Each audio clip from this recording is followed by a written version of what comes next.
नमस्कार। जय गुरुदेव। अद्भुत, आश्चर्यजनक किंतु सत्य। जी हाँ, ये किताब ऐसे अनुभवों का सार है, ऐसे अनुभवों का संकलन है जहाँ परिजनों ने गुरुदेव के आशीर्वाद से, कृपा से अपने जीवन में चमत्कार पाया, अपने जीवन में परिवर्तन पाया, अपने जीवन में कुछ ऐसा पा लिया जिनकी उन्हें उम्मीद नहीं थी। हालांकि गुरुदेव जब तक भौतिक शरीर में रहे तब तक अपने हर शिष्य, हर परिजन को ये कहते थे कि बेटा, मैंने तेरा काम तो कर दिया, पर ये किसी को बताना मत। अगर तुम सबको ये बताते रहोगे तो सब मुझे एक सिद्ध संत समझ लेंगे, चमत्कारी बाबा समझ लेंगे, और फिर मेरा काम करना मुश्किल होगा, यहां से वहां तक लाइन लग जाएगी। मुझे आदेश मिला है एक लोक सेवी का जीवन जीने के लिए, लोगों को अध्यात्म का सही मतलब समझाने के लिए।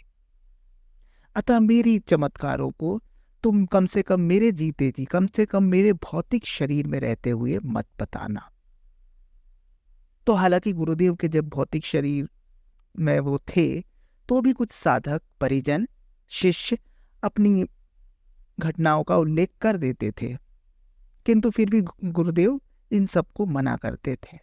गुरुदेव का भौतिक शरीर छूट जाने के बाद एक किताब प्रकाशित हुई, अद्भुत, आश्चर्यजनक किंतु सत्य।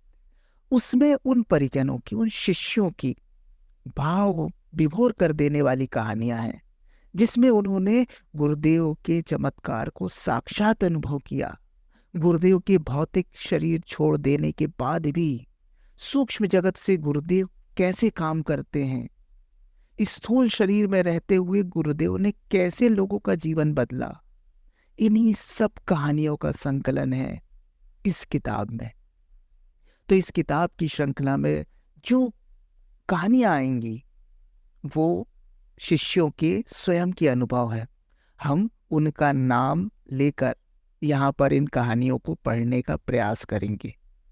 इन कहानियों को आपको बताने का उद्देश्य किसी प्रकार के अंधविश्वास या अंधश्रद्धा को बढ़ावा देना नहीं है, बल्कि ये कहानियां आपको बताएंगी कि अगर अपने गुरु में, अपने आराध्य में, अपने इष्ट में एक निष्ठ हैं हम, समर्पित हैं हम, श्रद्धावान हैं हम, तो निश्चित रूप से हमारे जीवन में भी चमत्कार हो सकते हैं। गुरु कृपा से क्या क्या संभव है, कैसे थे हमारे गुरु, कैसे हैं हमारे गुरु, इस सब का सार है ये किताब। तो इस किताब की एक एक कहानियां एक एक वीडियो के माध्यम से आपके सामने हम प्रस्तुत कर रहे हैं।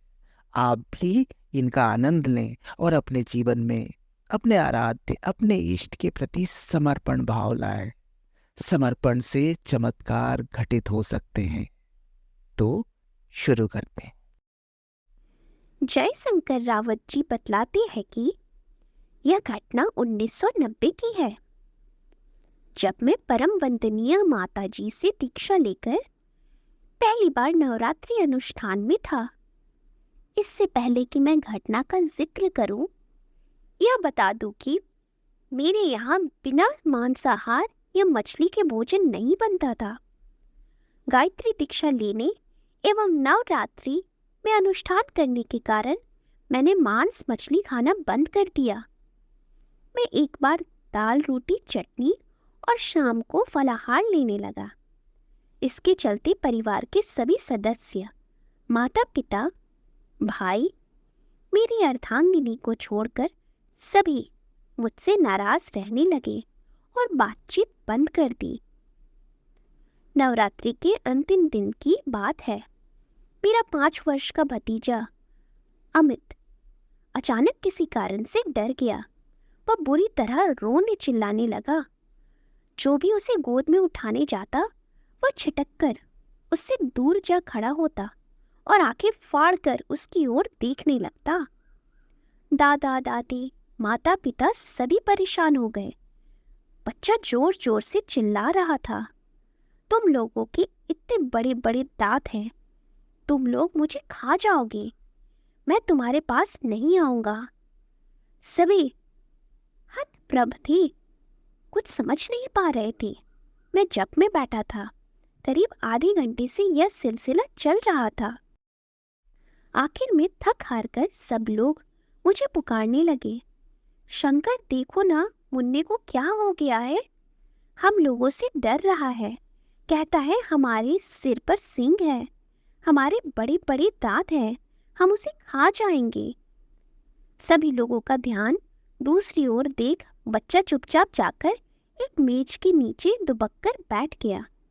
उसकी आंखों में आंसू भरे थे। बच्चे को क्या कष्ट है, यही अज्ञात था। मैंने सोचा सबसे पहले उसका भय दूर करना चाहिए। मैंने आंखें बंद कर गायत्री का ध्यान किया।